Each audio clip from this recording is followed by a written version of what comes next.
الحمد للہ رب العالمین والعاقبۃ للمتقین والصلاة والسلام علی سید الرسل وخاتم الانبیاء والمرسلین وعلی آلہ الطیبین واصحابہ الطاہرین اما بعد فاعوذ باللہ من الشیطان الرجیم بسم اللہ الرحمن الرحیم ولا تمش فی الارض مرحا صدق اللہ العظیم وصدق رسولہ النبی الکریم الامین قال اللہ تبارک وتعالی فی شان حبیبہ مخبرا وآمرا ان اللہ وملائکتہ یصلون علی النبی یا ایہا الذین آمنوا صلوا علیہ وسلموا تسلیما اللہم صلی علی سیدنا و مولانا محمد وعلی آل سیدنا و مولانا محمد وبارک وسلم وصلی علیہ الصلاة والسلام علیکہ یا رسول اللہ الصلاة والسلام علیکہ یا حبیب اللہ الصلاة والسلام علیکہ یا نبی اللہ الصلاة والسلام علیکہ یا خیر خلق اللہ۔ تمام تعریفیں اللہ تبارک و تعالیٰ کے لیے ہیں جو خالق کائنات بھی ہے، مالک شش جہات بھی، جو احد بھی ہے، صمد بھی ہے، جس کی شان لم یلد بھی ہے ولم یولد بھی۔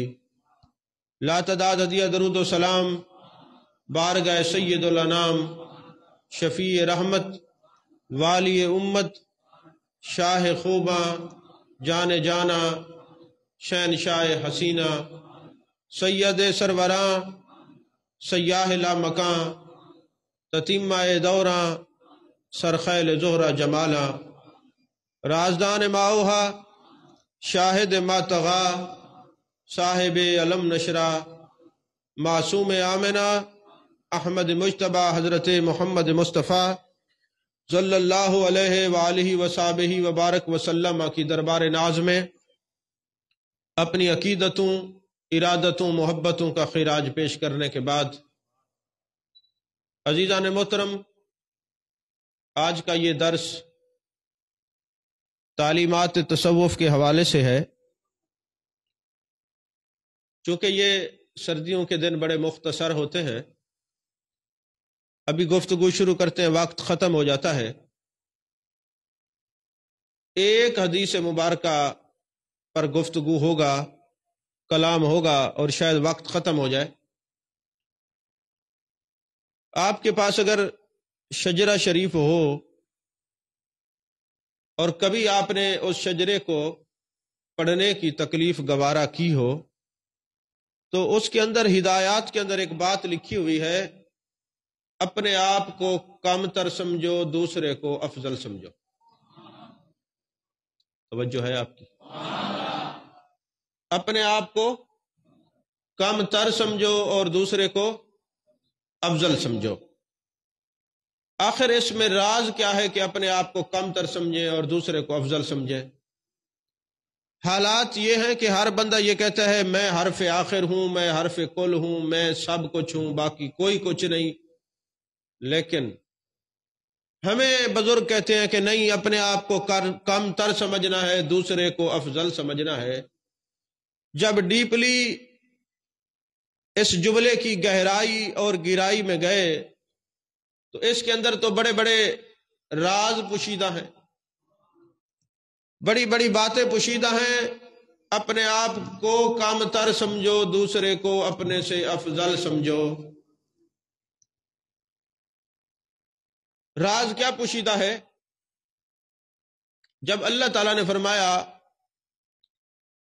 وَإِذْ قَالَ رَبُّكَ لِلْمَلَائِكَةِ، محبوب یاد کر جب آپ کے رب نے کہا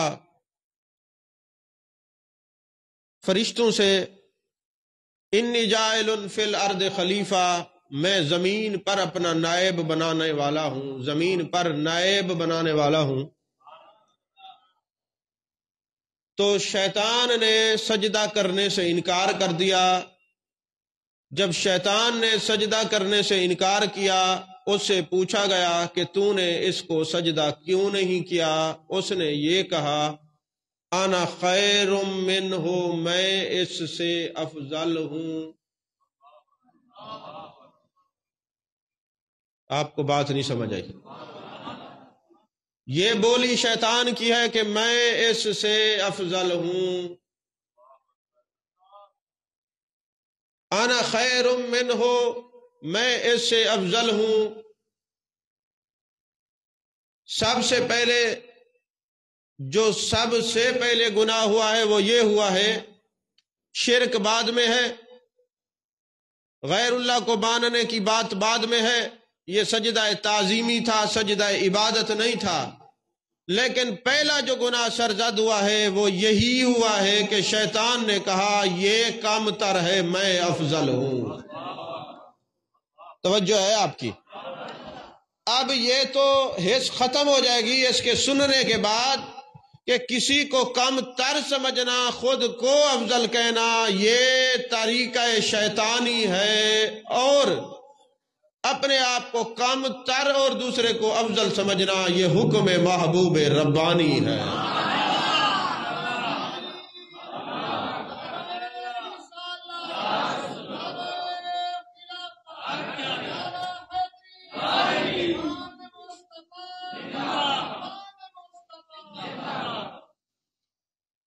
تو جو شخص یہ کہے کہ میں افضل ہوں اور فلاں کم تر ہے، دوسرے کو کم تر سمجھے اور اپنے آپ کو افضل سمجھے، تو آپ کو جاننا چاہیے کہ یہ تعلیمات شیطانی پر عمل پیرا ہے، تعلیمات رحمانی پر عمل پیرا نہیں ہے۔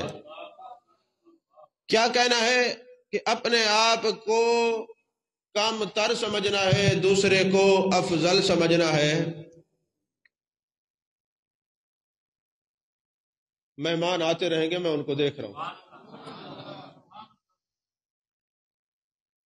اپنے آپ کو کیا سمجھنا ہے اور دوسرے کو افضل سمجھنا ہے۔ اب سب سے پہلے کم تر کس نے کہا؟ اپنے آپ کو افضل کس نے کہا؟ شیطان نے۔ تو عزیزان محترم، ہمارے بزرگوں نے ہمیں رٹن ہدایات دی کہ اپنے آپ کو کم تر اور دوسرے کو افضل سمجھنا ہے۔ راز کیا معلوم ہوا؟ اس ابلیس نے، اس لعنتی نے کہا انا خیر منہ، میں افضل ہوں، میں اس سے افضل ہوں، میں اس سے افضل ہوں۔ تو یہ افضلیت کی بولی اپنی ذات کے لیے شیطان کی ہے۔ تو یہی وجہ ہے آج ہمارے پاس کوئی عالم آتا ہے، کوئی شیخ آتا ہے، کوئی سید آتا ہے، کوئی سجادہ نشین آتا ہے، کوئی بزرگوں کی اولاد آتی ہے، ہم ان کو استقبال کرتے ہیں، ان کو عزت دیتے ہیں، ان کو جھک کے ملتے ہیں، ان کی خدمت کرتے ہیں، اور وہ یہ سمجھتے ہیں کہ شاید یہ کم تر ہیں، ہم واقعی افضل ہیں۔ ہم یہ کہتے ہیں کہ یہ بولی کسی اور کی ہے۔ آپ نہیں سمجھے؟ یہ کسی کو عزت دینا، یقیناً عزت والے لوگوں کو عزت دیتے ہیں، یقیناً بڑے پن والے دوسروں کو بڑے پن کا مظاہرہ کرتے ہیں۔ جاتے ہم بھی علماء کے پاس ہیں، جاتے ہم بھی بزرگوں کے پاس ہیں، وہ ایسے بیٹھے ہوتے ہیں جیسے وہ اعلیٰ ہیں، ہم کم تر ہیں۔ مگر اس آستانے کا یہ شروع سے رسم، یہ رواج، یہ قرآن پہ چلنے والا عمل لوگوں کو، ہر آنے والے کو عزت اس لیے دیتا ہے کہ ہم کم تر ہیں، وہ افضل ہے۔ آپ نہیں سمجھے؟ اس لیے یہ عاجزی کو کوئی مجبوری نہ سمجھے، یہ اختیاری ہے، مجبوری نہیں ہے۔ نہیں سمجھ آئی؟ ایک دفعہ کہا تھا کسی نے، ایک دفعہ کہا تھا میرے مرشد نے کہ یہ ہدایات پڑھ لینا، اس میں لکھا ہوا تھا اپنے آپ کو کم تر سمجھنا ہے، دوسرے کو افضل سمجھنا ہے۔ اس کے بعد ہم جڑ گئے، اپنے آپ کو کم تر سمجھتے ہیں، دوسرے کو افضل تر سمجھتے ہیں۔ یہ اختیاری ہے، حکم مرشد ہے۔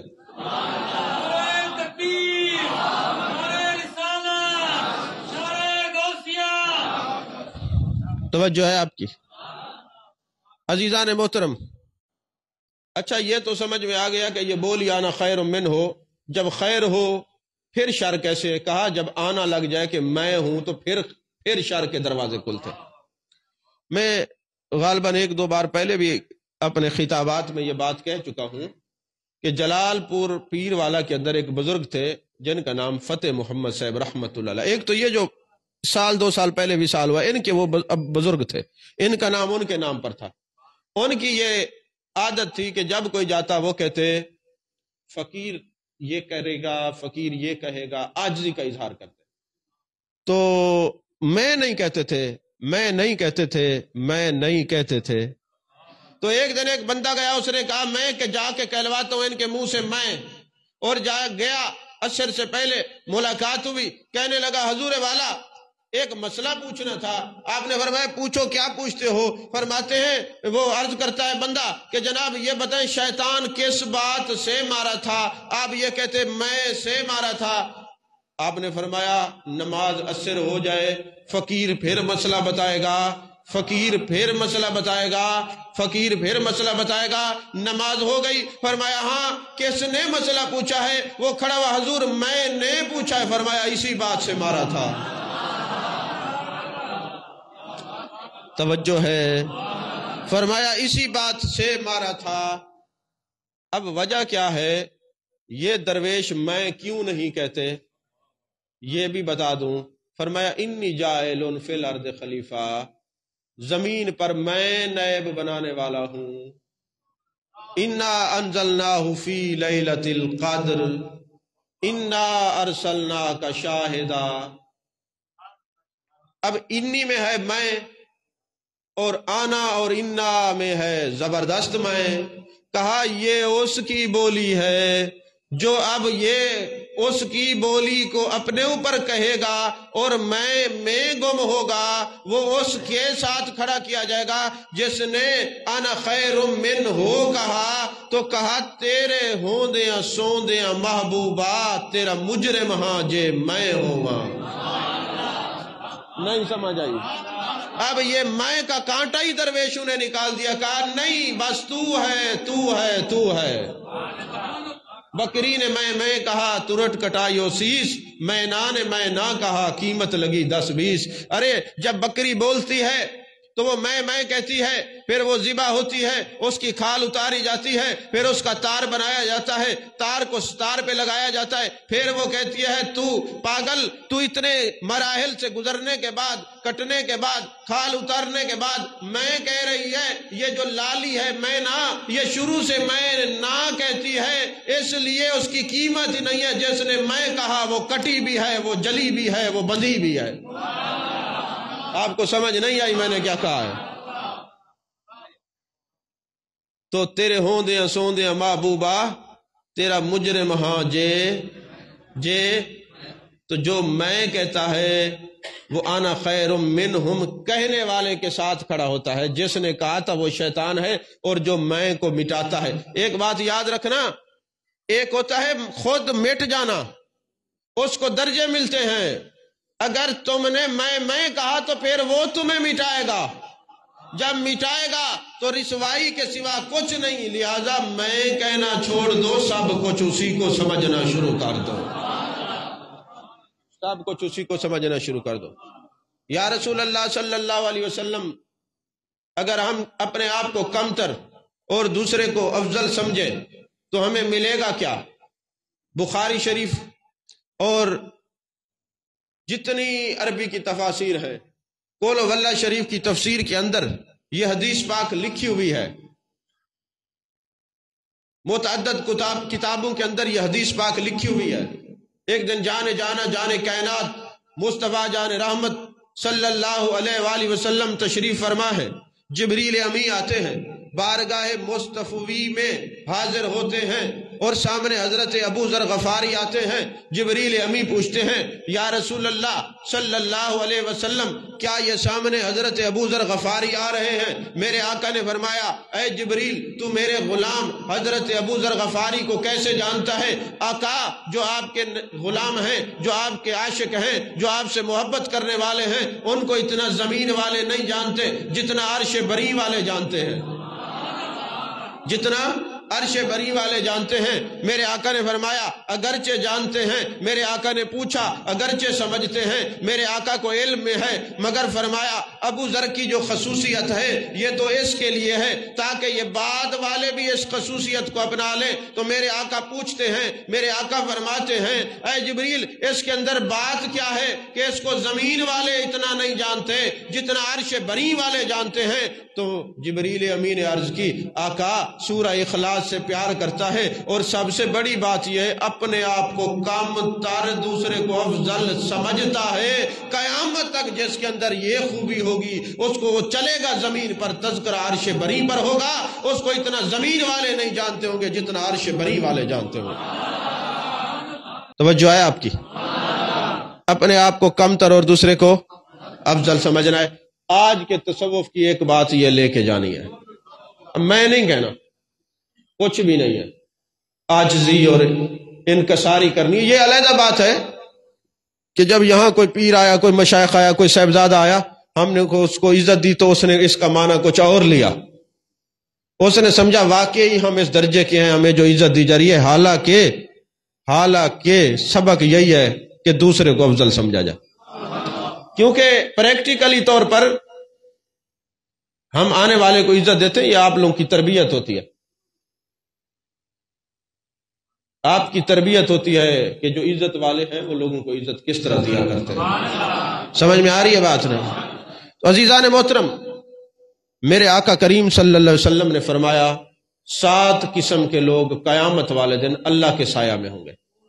اب چونکہ اللہ سائے سے پاک ہے، لہذا محدثین نے اس کا ترجمہ کیا کہ وہ عرش کے سایہ میں ہوں گے۔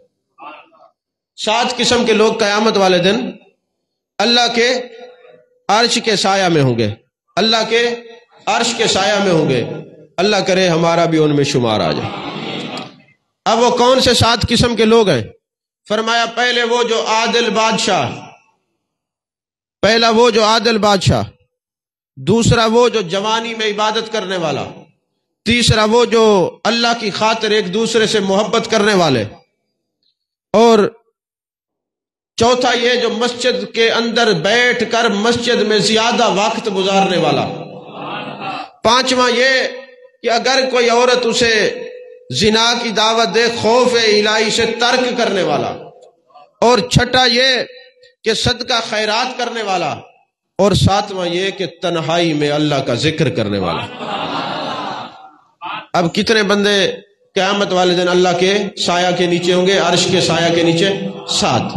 سب سے پہلے جو عادل بادشاہ ہے، امام عادل، جو عادل حکمران ہے، وہ اللہ کے عرش کے سایہ کے نیچے ہوگا۔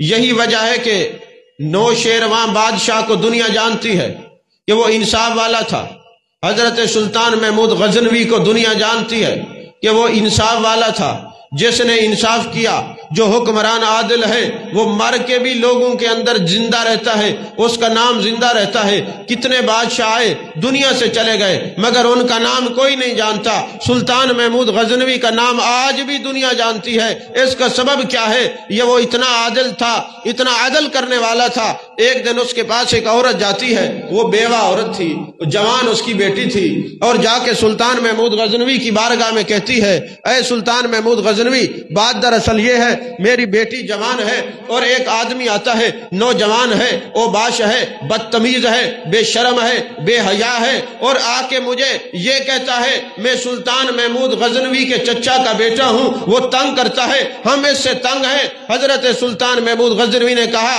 او آنے والی سائلہ، او بیوہ، جب یہ بندہ آئے، یہ نوجوان آئے، یہ بدتمیز آئے، یہ بے شرم آئے، یہ بے حیا آئے، تو تو نے فوراً مجھے اطلاع کرنی ہے۔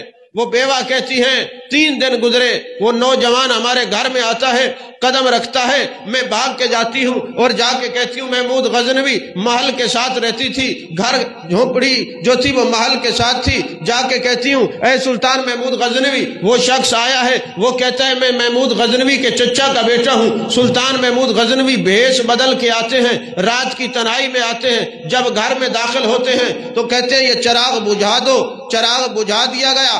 اس نے سلطان محمود غزنوی نے اس جوان کا سر قلم کیا اور پھر کہا مجھے پانی پلائیں. جب جانے لگے عورت نے سوال کیا اے محمود غزنوی چراغ کیوں بجھوایا؟ پھر الحمدللہ کیوں کہا نوجوان کو دیکھ کے؟ پھر پانی کیوں پیا؟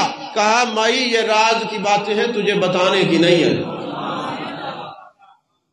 یہ راز کی باتیں ہیں تجھے بتانے کی نہیں ہے. اس نے کہا نہیں بتائیں تو صحیح.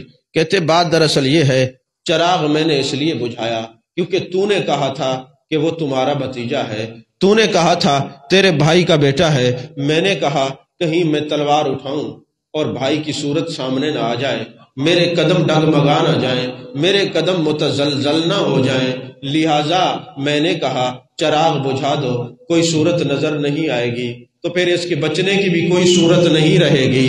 چراغ اس لیے بجھوایا تھا. اور کہا الحمدللہ اس لیے کہا ہے جب چراغ جلا نوجوان کے چہرے پر میری نظر پڑی تو پتا چلا، میں سوچ رہا تھا 3 دن سے میرا خون اتنا گندا نہیں ہو سکتا، میرے بابے کا خون اتنا گندا نہیں ہو سکتا، میرے بابے کا خون اتنا گندا نہیں ہو سکتا. نہیں سمجھ آئی؟ خون جو ہے وہ گندا نہیں ہو سکتا، لہذا خون گندا نہیں ہو سکتا. تو میں نے دیکھا خدا کی قسم یہ منسوب تھا، کہتا تھا میں بھتیجا ہوں، تھا نہیں، میں نے اس لیے الحمدللہ کہا ہے. میں نے بہت کچھ کہا ہے، آپ کو سمجھ نہیں آئی. منسوب ایسی حرکتیں کرتے ہیں اوریجنل نہیں. توجہ ہے آپ کی؟ کہا منسوب ہے اوریجنل نہیں.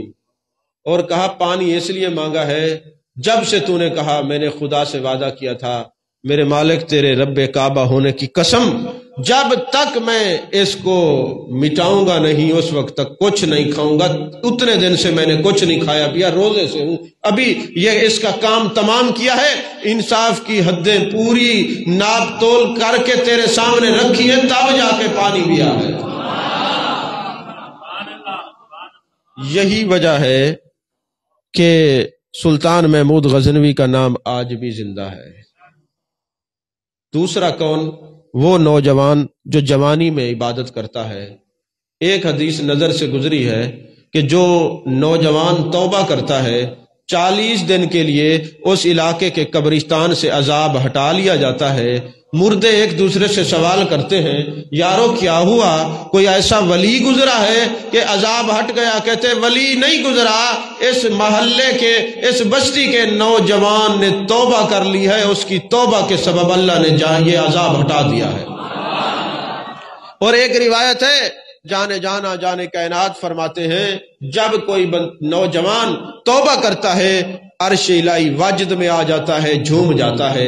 اور ایک روایت یہ بھی ہے کہ جب کوئی نوجوان توبہ کرتا ہے اللہ فرماتا ہے فرشتو آج میرے عرش کو سجا دو، ایک جوان نے اپنے رب سے صلح کر لی ہے. نعرہ تکبیر، نعرہ رسالت، نعرہ خلافت، نعرہ حیدری، حمایت سنت.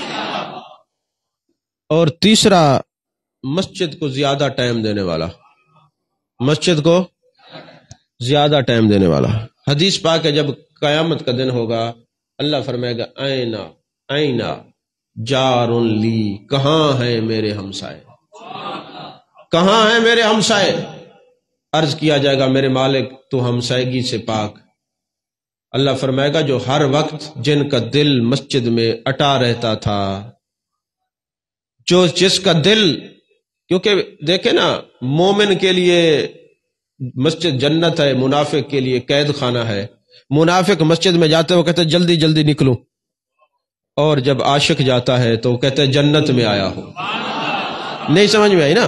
ابھی آپ نے چیک کرنا ہو عاشق ہے یا منافق ہے، مسجد میں جا کے دیکھ لیا کریں.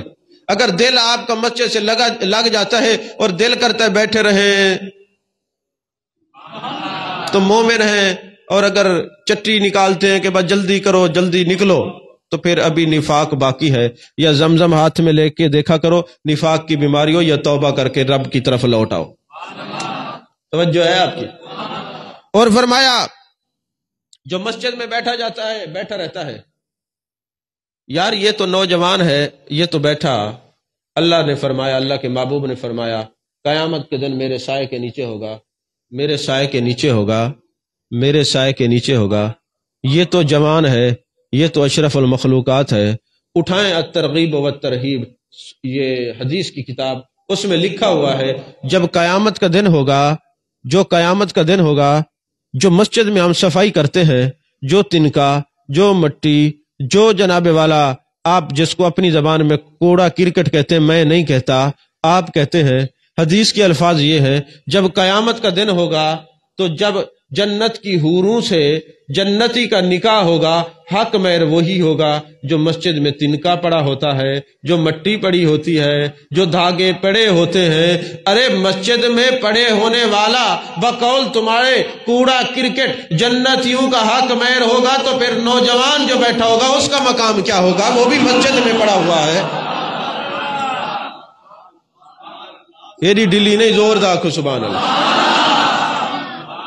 توجہ ہے آپ کی عزیزان محترم، مسجد کی خدمت، اچھا یہ تو کوڑا کرکٹ کی شان ہے، یہ تو نوجوان کی شان ہے جو بیٹھا رہتا ہے، اور پھر اس کی کیا شان ہوگی جو مسجد کی خدمت کرتا ہے؟ میرے آقا کریم صلی اللہ علیہ وسلم کے زمانے میں حدیث پاک ہے، ام محجن ایک عورت تھی، وہ مسجد کی صفائی کیا کرتی تھی، حبشیہ تھی۔ اب وہ ایسا ہوا، فوت ہو گئی، رات کو اس کو دفنا دیا گیا۔ جانے کائنات مصطفیٰ جان رحمت صلی اللہ علیہ وسلم کو جب خبر ہوئی، میرے آقا اس کی قبر پہ تشریف لے گئے، آپ نے 4 تکبیرات کے ساتھ جنازہ پڑھایا۔ یہ میرے آقا کا خاصہ ہے، یہ نہیں کہ آپ کو جب وقت ملے جا کے قبر پہ جنازہ پڑھ لو، یہ محبوب کا خاصہ ہے۔ ہاں ایک صورت میں جنازہ جائز ہے کہ اگر کسی مسلمان کو جہالت کی وجہ سے دفنا دیا گیا ہو اور پھر پتہ چلے کہ اس کا جنازہ نہیں ہوا تو اس کا جسم پھٹنے کا جب تک یقین نہ ہو تو پھر سارے محلے والوں پر لازم ہے، یہ فرض کفایہ ہے کہ اس کی قبر پہ کھڑے ہو کے جنازہ پڑھیں۔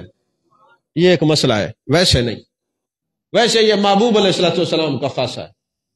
تو میرے آقا قبر پہ تشریف لے گئے اور آواز دی، اے ام محجن۔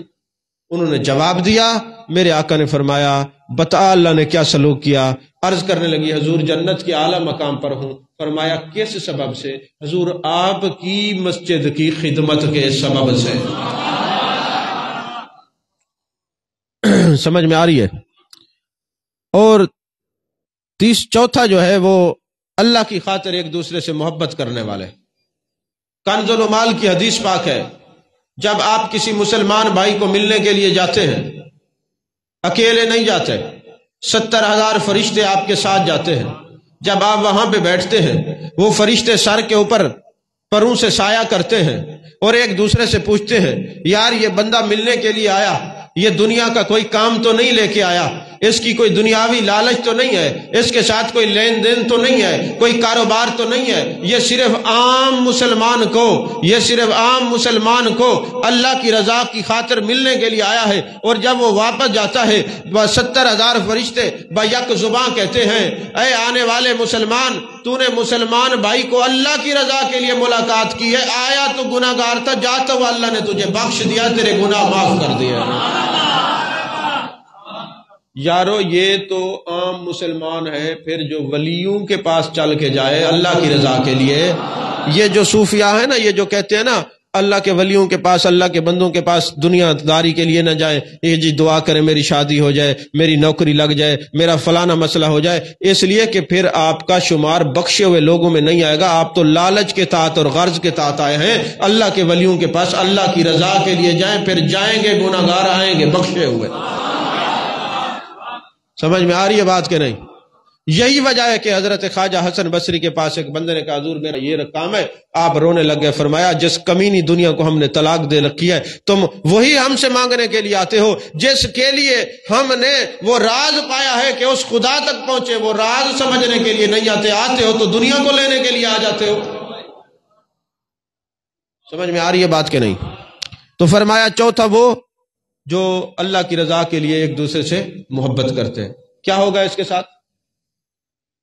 اللہ کے عرش کے سائے میں ہوگا۔ اور پانچواں یہ ہے کہ جس کو گناہ کی دعوت ملے اور وہ اللہ کے خوف سے گناہ کو ترک کر دے۔ جوامع القلم میں کتاب ہے، حضرت بندہ نواز گیسو دراز کے ملفوظات ہے، انوار قمریہ کے اندر بھی ہے، روض الریاحین کے اندر بھی امام یافعی نے بھی لکھا ہے. یہ 3 کتابوں کے حوالے میں دے رہا ہوں. ایک شخص تھا، اس کے جسم سے خوشبو آتی رہتی تھی، ہر وقت خوشبو آتی. ایک دن لوگوں نے کہا حضرت یہ راز تو بتا دیں کہ آپ کے جسم سے خوشبو کیوں آتی ہے.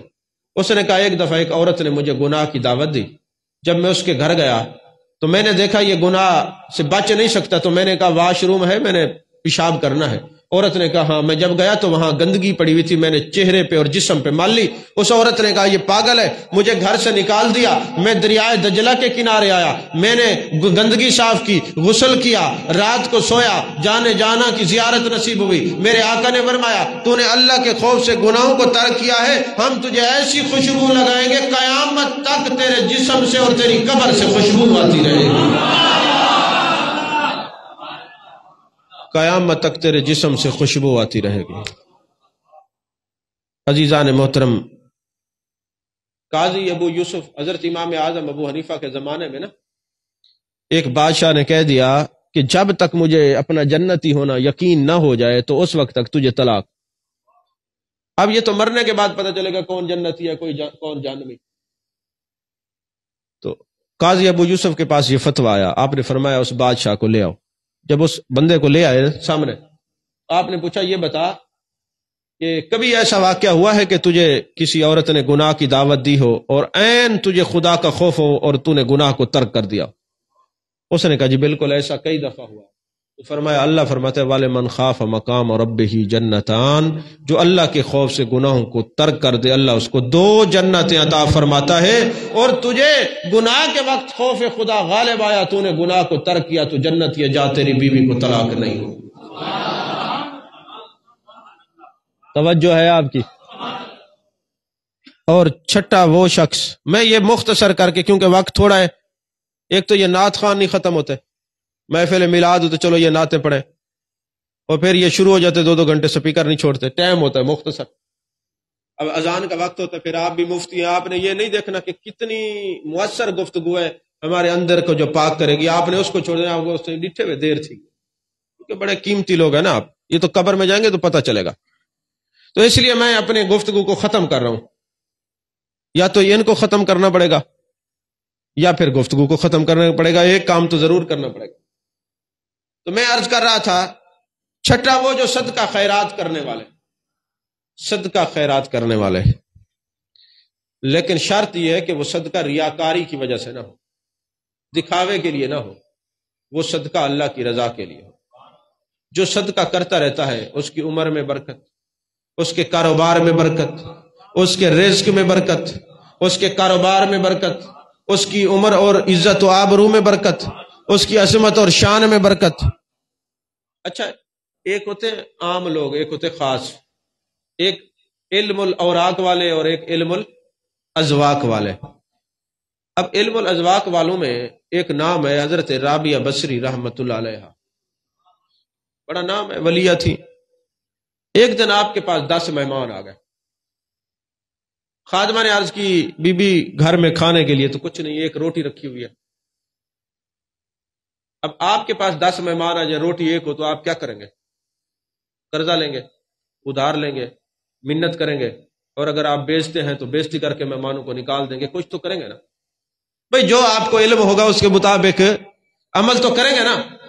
لیکن وہ اللہ کی ولیہ تھی. خادمہ نے کہا بی بی ایک روٹی ہے، مہمان 10 ہیں، اور ظاہر سی بات ہے ناشتے کا وقت ہے تو مہمان ایک ہی روٹی کھائے گا. 10 روٹیاں ہوں گی تو تبھی جا کے ان کو ہم ناشتہ کروا سکیں گے. اب وہ ولیہ تھی، قرآن کو ماننے والی تھی، علم الازواق والی تھی. اس نے کہا ایسا کرو، یہ ایک روٹی اٹھاؤ اور اللہ کے راستے میں صدقہ کر دو. صدقہ کر دیا. تھوڑی دیر ہوئی، دروازے پہ دستک ہوئی. بی بی نے پوچھا کون؟ کہا کسی نے روٹیاں بھیجی ہیں. پوچھا کتنی ہیں؟ کہا 5. کہا ہماری نہیں ہو سکتی. پھر دستک ہوئی، کہا کون؟ کہا روٹیاں لے کے آیا ہوں. کہا کتنی ہیں؟ کہا 7. ہماری نہیں ہو سکتی. 8. ہماری نہیں ہو سکتی. جب 10 آئی تو فرمایا ہاں یہ ہماری ہے، کیونکہ قرآن گواہ ہے، ایک نیکی کرو اللہ 10 دے گا، ایک خرچ کرو اللہ 10 دے گا، ایک روٹی دو اللہ 10 دے گا، 1 روپیہ دو اللہ 10 دے گا. تو کہا میں نے رب سے تجارت کی ہے میرے مالک، میں یہ صدقہ خیرات کرتی ہوں، تو نے 10 تو دینا ہے، تیرا وعدہ ہے، لہٰذا وہ جب 10 آئیں گے تو مہمانوں کو کھلا دوں۔ نہیں سمجھ آئی بات؟ عزیزان محترم، کبھی بڑے پرانے لوگ بھی بیٹھے ہیں، بابے بھی بیٹھے ہیں، دیہاتوں میں آپ نے دیکھا ہوگا کہ پرانے کنویں بھی اکثر گاؤں میں اکثر نظر آتے ہیں، ہے نا؟ اگر کبھی آپ کو کوئی تصوف کی سمجھ آ جائے نا تو کسی کنویں پہ کھڑے ہو جانا اور اس کے اندر جھانکنا، دیکھنا، وہ کنواں خشک ہوگا۔ اب تو کنویں خشک ہے نا جو دیہاتوں میں ہے، تو کبھی اس کنویں سے سوال تو کرنا کہ اے کنواں، کیا ہوا تجھے، تو خشک کیوں ہو گیا؟ تو تمہیں ایک جواب وہ ضرور دے گا، وہ کہے گا میں اس وقت تک چلتا تھا جب تک لوگوں کو سیراب کرتا تھا، جب سے میں نے سیراب کرنا چھوڑ دیا ہے بند ہو گیا۔ نہیں سمجھ آئی آپ کو؟ جب تک میں لوگوں کو اس کی رضا کے لیے پانی پلاتا رہا ہوں، جانوروں کو پلاتا رہا ہوں، اس کی مخلوق کو سیراب کرتا رہا ہوں، اس وقت تک یہ دیکھو یہ پانی کا میں چشمہ بن کے جاری رہا ہوں، جب میں نے لوگوں کو سیراب کرنا چھوڑ دیا ہے بند ہو گیا ہوں۔ یہی اللہ کے ولیوں کی خانقاہوں کا عمل ہوتا ہے، جس دن لنگر بند، اس دن رزق بند، اس دن کیفیت بند، اس دن ہر چیز بند۔ یہ رزق یہ ہے سب سے، میرے پیر غوث الثقلین حضرت پیر عبد القادر جیلانی فرماتے ہیں میں نے اللہ کو راضی کرنے کے جو طریقے دیکھے سب سے بہترین طریقہ یہ ہے کہ ہر آنے والے کو کھانا کھلانا۔ میرے بابا جی، میرے پیر و مرشد حضرت بابا ناصر علی شاہ رحمت اللہ علیہ، جب کوئی مہمان آتا نا یہ نہیں پوچھتے تھے ٹھنڈا چلے گا یا گرم، اور کوئی پوچھتا تو آپ ناراض بھی ہوتے تھے، فرمایا جو بھی آیا اللہ کی رضا کے لیے اس کو کھلاؤ، اور بغیر کچھ کھائے پیے بغیر جانے نہیں دیتے تھے۔ اور ان کا یہ عالم تھا، جن لوگوں نے ان کی زیارت کی ہے دیکھا ہے، ابھی حال ہی میں 10 سال ہوئے ہیں، 20 سال ہوا ہے، تو ہم جاتے تھے نا صبح، مثال دے رہے ہیں 9 بجے چائے ملتی تھی، 9:30 بجے اور مہمان آگے پھر ان کے ساتھ چائے ملتی تھی، پھر 10 بجے مہمان آگے پھر ان کے ساتھ چائے ملتی تھی، یعنی اگر ہم ایک دن میں بیٹھے ہیں تو 10 بار مہمان ہیں تو 10 چائے ہمیں بھی ساتھ پینی پڑتی تھی۔ یہ آپ کا طریقہ کار تھا، ایسا ہے کہ نہیں؟ اور بغیر کھانا کھائے آپ جانے نہیں دیتے تھے۔ لنگر پہ چونکہ ہماری ڈیوٹی ہوتی تھی، ہمیں بلا کے فرماتے تھے اس وقت تک لنگر بند نہیں کرنا جب تک آخری تنکا یا آخری چاول یا آخری گندم کا دانہ بچو، سب اللہ کی مخلوق کو کھلا دو۔ یہ ان کا طریقہ کار ہے۔ لیکن آج وہ حالات کیوں نہیں رہے؟ کنویں نے سیراب کرنا چھوڑ دیا۔ نہیں سمجھ آئی بات آپ کو؟ کنویں نے سیراب کرنا چھوڑ دیا ہے۔ جب تک کنواں لوگوں کو سیراب کرتا رہا ہے لوگ سیراب ہوتے رہے ہیں اور چشمہ بھی چلتا رہا ہے۔ اللہ کرے اسی طرح کے یہ چشمے چلتے رہے۔ اور 7واں بندہ وہ جو تنہائی میں ذکر کرنے والا، جو تنہائی میں ذکر کرنے والا ہے، تنہائی میں ذکر کرنے والا ہے، تنہائی میں ذکر کرنے والا ہے، تنہائی میں ذکر کرنے والا ہے۔ مولانا روم نے مثنوی شریف میں ایک بات لکھی، خدا داد کالونی کا ایک شخص تھا، وہ کسی اللہ والے کا مرید ہوا، پیر نے کہا بیٹے رات کو بیٹھ کے اللہ اللہ کی ضربیں لگانی ہے، جڑ گیا اللہ اللہ اللہ اللہ۔ ایک دن ہمسایہ آ گیا شیطان کی صورت میں اور کہنے لگا عجیب معاملہ ہے، جب سے فلاں کے پاس گئے ہو اور اللہ اللہ کرنے لگے ہو وہ تمہیں جواب دیتا ہے۔ مولانا روم نے کہا میں نے خدا داد بستی اس لیے کہا ہے، خدا کی بستی اس کا معنی بنتا ہے یہ ساری ہے خدا کی بستی، میں نے اس بستی کا نام نہیں لیا، میں نے کہا خدا کے جہان میں کچھ تھا۔ سمجھیں آپ؟ اب کہا کہ جب تو اللہ اللہ کرتا ہے تو کیا تجھے وہ جواب دیتا ہے؟ کچا تھا، کانوں کا کچا تھا۔ کانوں کے کچے پتہ کیسے ہوتے ہیں؟ اگر کوئی آ رہا ہو نا درس تصوف میں، کوئی کہہ دے اوئے کیا لفظ ہے اتھا، نہیں وجنا یار گال تو ٹھیک ہے۔ اچھا اگر کوئی کہہ دے یار اچھی بات ہے یار، جاتے ہیں وہاں محبوب کا ذکر ہوتا ہے یار، وہاں اچھی جگہ ہے، قرآن پڑھا جاتا ہے، حدیثیں پڑھی جاتی ہیں، اللہ کا ذکر ہوتا ہے، یار گال تو ٹھیک ہے۔ یعنی تلوار کا ایک منہ ہوتا ہے، ان کے 2 منہ ہوتے ہیں، ادھر سے بھی کاٹنا ادھر سے بھی بات، 2 منہ والے سانپ کی مانند ہوتے ہیں ایسے لوگ۔ اور اگر کوئی کہے یار بات سن، میں اللہ کے راستے میں جا رہا ہوں نا، وہ ہمیں کچھ مانگتے تو نہیں ہے نا، اس کی محبت بھی سکھاتے ہیں، کھانا بھی کھلاتے ہیں، یار ان سے تو کوئی بدبختی بغض رکھ سکتا ہے۔ تو یہ سوچ ہے اچھے لوگوں کی، اچھے خاندان کی، اچھے خون کی، اچھی تربیت کی۔ تو یہ جو لوٹے ہوتے ہیں نا، لوٹے واش روم میں لوٹا پڑا ہوتا ہے، چھوٹا چلا جائے بڑا چلا جائے کوئی چلا جائے، عورت مرد کسی کو کچھ نہیں، پھر اس کو اٹھا کے کہیں لے جو تب بھی چلا جاتا ہے۔ ایسا نہیں، آپ چشمہ بنے، نہیں سمجھے، چشمہ بنے، لوٹا نہیں چشمہ بنے۔ ٹوٹی کو اکھاڑ کے ساتھ نہیں لے جاتا، وہ ایک ہی جگہ پہ کھڑی ہوئی پانی دے رہی ہے، لوٹا جاتا ہے در بدر۔ اب وہ بھی کہنے لگا تو جو اللہ اللہ کرتے ہے بتا تجھے، اللہ جواب دیتا ہے، اللہ جواب دیتا ہے۔ یار بات تو تیری ٹھیک ہے، اس نے ذکر چھوڑ دیا۔ جب ذکر چھوڑا اللہ نے حضرت خضر علیہ السلام کو بھیجا، جا میرے اس بندے کو سلام دے اور اس کو کہے جب تو ایک بار زبان سے اللہ کہتا ہے اور دوسری بار جو اللہ نکلتا ہے، پہلا تیری طرف سے ہوتا ہے، دوسرا میری طرف سے جواب ہوتا ہے، دوسرا میری طرف سے جواب ہوتا ہے۔ تیری صبح کی نماز قبول کرتا ہوں تو ظہر کی توفیق دیتا ہوں، ظہر کی قبول کرتا ہوں تو عصر کی توفیق دیتا ہوں، عصر کی قبول کرتا ہوں تو مغرب کی توفیق دیتا ہوں، مغرب کی قبول کرتا ہوں تو عشاء کی توفیق دیتا ہوں، عشاء کی قبول کرتا ہوں تو تہجد کی توفیق دیتا ہوں، تہجد کی قبول کرتا ہوں تو صبح کی جو ہے وہ تمہیں توفیق دیتا ہوں۔ ارے تم کیا سمجھتے ہو یہ جو تم اللہ اللہ کر رہے ہو یا میری بارگاہ میں آ رہے ہو، تم آئے ہوئے نہیں ہو، تم بلائے ہوئے ہو،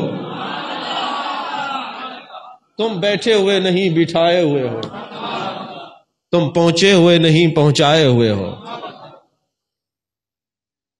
اور حدیث پاک ہے جب کوئی بندہ اللہ کہتا ہے، توجہ سے، اللہ کہتا ہے، اللہ کہتا ہے، اللہ نگاہ رحمت سے اس کو تکتا ہے۔ جب اللہ اس کو نگاہ رحمت سے تکتا ہے، اس کے 80 گناہ جل کے راکھ ہو جاتے ہیں، اس کے 80 گناہ جل کے راکھ ہو جاتے ہیں، اور بعض روایت میں 70 گناہ جل کے راکھ ہو جاتے ہیں۔ یعنی ایک بار جس نے اللہ کہا تو اس کے 70 گناہ جل کے راکھ ہو جاتے ہیں، اور جو اللہ اللہ اللہ کہتا رہا۔ حضرت شاہ نجم الدین کبریٰ نے کتاب المرصاد کے اندر یہ بات لکھی ہے، آپ فرماتے ہیں جب کوئی بندہ ذکر کرتا ہے، ہلکا ذکر کرتا ہے، جیسے ہمارے پاس ہوتا ہے اتوار پیر کو اور جمعرات کو، اتوار اور جمعرات کو، پیر کی رات اور جمعرات کو، تو شاہ نجم الدین کبریٰ نے حدیث لکھی ہے، فرماتے ہیں جب کوئی بندہ حسبی ربی جل اللہ معافی قلبی غیر اللہ نور محمد صلی اللہ لا الہ الا اللہ کہتا ہے، جب لا الہ الا اللہ پہ پہنچتا ہے تو عرش الہ پر اعلان ہوتا ہے، لوگوں میں نے اس کو بخش دیا ہے، اس سے راضی ہو گیا ہوں، اس سے راضی ہو گیا ہوں، اس سے راضی ہو گیا ہوں، اس سے راضی ہو گیا ہوں۔ اچھا بعض لوگ یہ کہتے ہیں یار یہ جو تم اللہ اللہ اللہ اللہ اللہ کی ضربیں لگا رہے ہو، یہ اس سے کوئی فائدہ بھی ہوتا ہے، طبیعت پہ کوئی اثر ہوتا ہے؟ ہاں جی، تم نہیں سوچتے، یہ پہلے بھی سوچتے تھے۔ بو علی سینا ایک بار گیا، بو علی سینا بڑا حکیم تھا، یہ شرع قید نبراس اٹھائے نا تو اس کے اندر یہ بات لکھی ہوئی، کسی کو جانا کی زیارت ہوئی نا تو پوچھا یا رسول اللہ صلی اللہ علیہ وسلم ابن سینا کہاں ہے؟ فرمایا جہنم میں لٹکا ہوا ہے۔ شرع قید نبراس علامہ عبدالعزیز پراڑوی علیہ رحمہ کی نبراس کا حوالہ دے رہا ہوں۔ تو پوچھا حضور کیوں؟ فرمایا مجھے چھوڑ کے ڈائریکٹ خدا کو پانا چاہتا تھا، اس لیے اللہ نے جہنم میں لٹکا دیا ہے۔ اچھا بہرحال ابن سینا جب پہنچا نا حضرت ابو الحسن خرقانی کی بارگاہ میں، اور بعض کتابیں حضرت ابو بکر شبلی کا نام بھی ہے، اگر خدا نہ خواستہ آپ نے ابو بکر شبلی کا نام پڑھا ہو اور میں کہہ دوں وہ ابو الحسن خرقانی ہے، اور خدا نہ خواستہ آپ نے خرقانی پڑھا ہو میں ابو بکر شبلی کہہ دوں اور پھر مجھے تجدید ایمان کرنی پڑ جائے، تو اس سے پہلے میں بتا دوں دونوں بزرگوں کا نام ہے۔ سمجھ میں آ رہی ہے بات کہ نہیں؟ کیونکہ آپ تو ماشاءاللہ وہ ہے نا، وہ ایک چوہے کو ہلدی کی گانٹھ مل گئی تھی، وہ دکان کھول کے بیٹھ گیا، کسی فلسفی نے چوہے سے پوچھا کیا ہوا؟ کہتے پتہ نہیں پنساری بن گیا، جڑی بوٹیاں رکھی ہوئی تھی ایک گانٹھ ہلدی کی، تو ایک چھوٹا سا مسئلہ معلوم ہو جاتا ہے تو آپ مفتی اعظم پاکستان بن جاتے، حالانکہ ایسا نہیں ہے، ایسا نہیں۔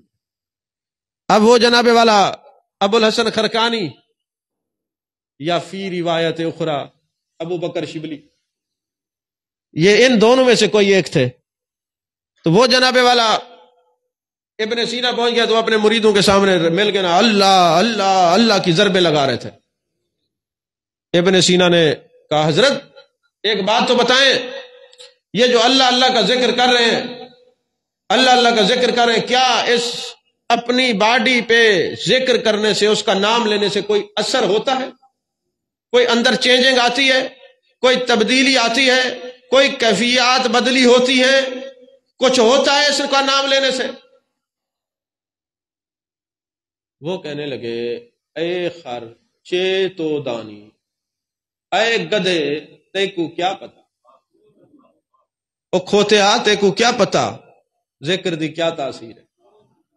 اب ظاہر سی بات ہے، کسی کو مجلس میں کھڑا کر کے کوئی کھوتا کہہ دے یا گدھا کہہ دے تو ناراض تو ہوگا، تو اس کی کیفیت بدلی ہو گئی۔ جب ہلکا ذکر ختم ہوا، کہنے لگا حضرت آپ کمال کرتے ہیں، مجھے گدھا کہہ دیا۔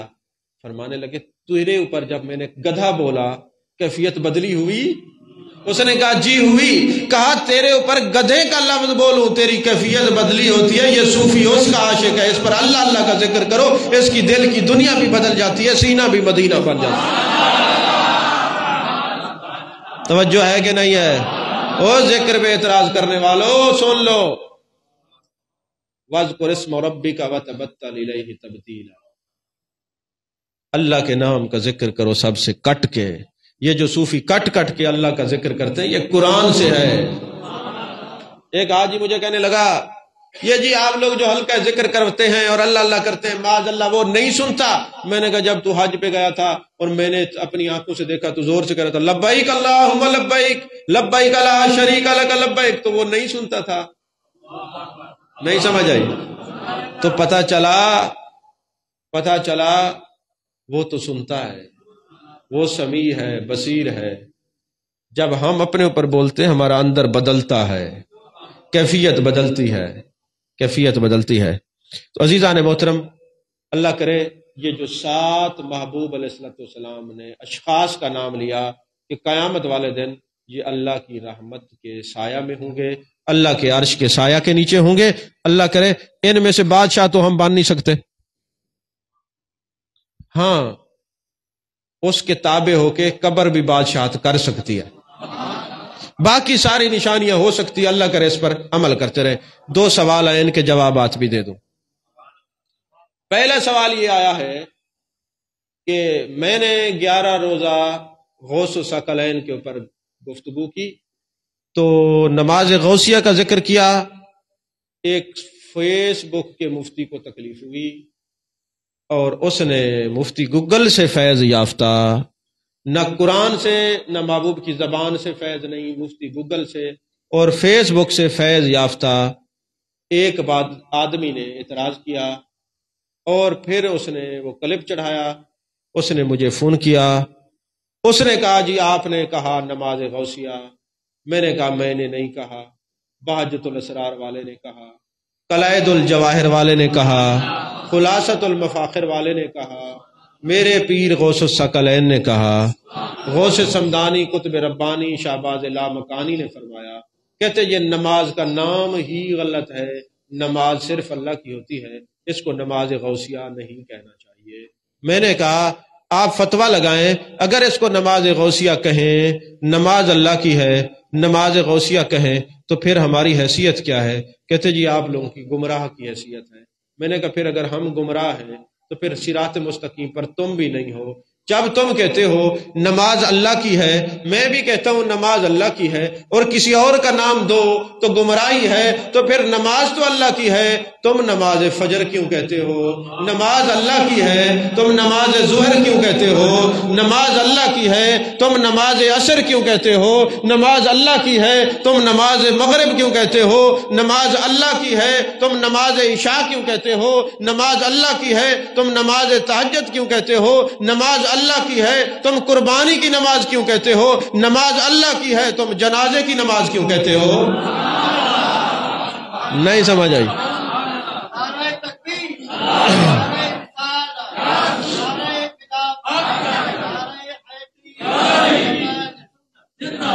توجہ ہے؟ تو نماز غوثیہ کا معنی ہے غوث پاک والی نماز، کیونکہ یہ صلاۃ الحاجات پڑھی جاتی ہے، حاجت والی نماز، تو چونکہ غوث پاک باقاعدگی سے یہ پڑھتے تھے، ان کے چاہنے والے اللہ کی نماز کو، صلاۃ الحاجات والی نماز کو نماز غوثیہ کہہ دیتے ہیں۔ تو کیا ہوتا ہے، آپ بھی تو نماز فجر کہہ دیتے ہیں، فجر والی نماز، ظہر والی نماز، عصر والی نماز، مغرب اور عشاء والی نماز، جنازے والی نماز، قربانی والی نماز۔ میں کہ میرا پوتر بچ دے تو صحیح نہیں سمجھ آئی۔ لیکن مسئلہ یہ ہے، النفاق یورث الاعتراض، منافق کی وراثت ہی اعتراض ہوتا ہے۔ تم اعتراض کرتے رہو جب تک ہم جیتے ہیں، جواب ہم دیتے رہے۔ صحیح ہے؟ آپ کو کوئی پوچھے تو آپ کو پتہ ہونا چاہیے۔ دوسرا اعتراض انہوں نے میرے اوپر نہیں کیا، حضرت صابر کلیری پہ کیا۔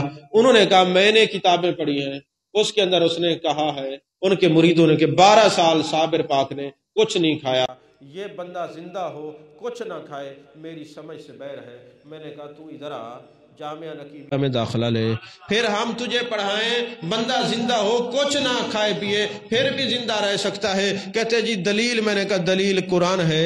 عیسیٰ علیہ السلام کو اللہ نے زندہ عرش پہ اٹھا لیا، اس وقت 2000 سال ہو گئے، عیسیٰ علیہ السلام زندہ ہیں، تو وہاں ان کے خوراک نورانی ہے، عیسیٰ علیہ السلام زندہ رہ سکتے ہیں، یہ خدا کی قدرت ہے۔ تو کیا قدرت صابر پاک پہ ختم ہو گئی ہے؟ نہیں سمجھے یار؟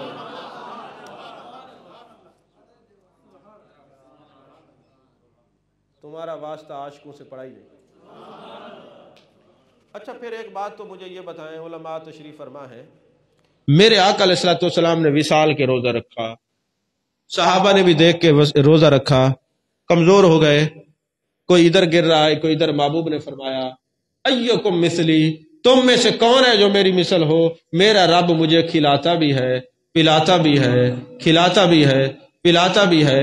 تو کئی دن سے محبوب کئی دنوں سے روزے سے تھے، پر چہرے پر اثرات نہیں تھے بھوک اور پیاس کے۔ کیوں؟ اللہ کھلاتا اور پلاتا ہے، اللہ کھلاتا اور پلاتا ہے۔ اور میرا محبوب ہمیں یہ بتاتا ہے میرا رب مجھے کھلاتا اور پلاتا ہے۔ تو اگر دنیا میں اللہ کھلائے پلائے، محبوب پر بھوک پیاس کھلاتا پلاتا وہ نظر نہیں آتا، مگر محبوب نے بتایا مجھے کھلا پلا رہے، تو جس کی قدرت دنیا میں ہے وہی قدرت مزار مقدسہ میں ہے۔ جہاں یہاں محبوب رہ کے بغیر کھائے پیے زندہ تھے، وہاں قبر میں بھی اسی طرح زندہ ہے۔ یہ بھی حیات النبی کی بہت بڑی دلیل ہے۔ توجہ ہے آپ کی؟ تو بہرحال عیسیٰ علیہ السلام کو کھلائے پلائے قدرت۔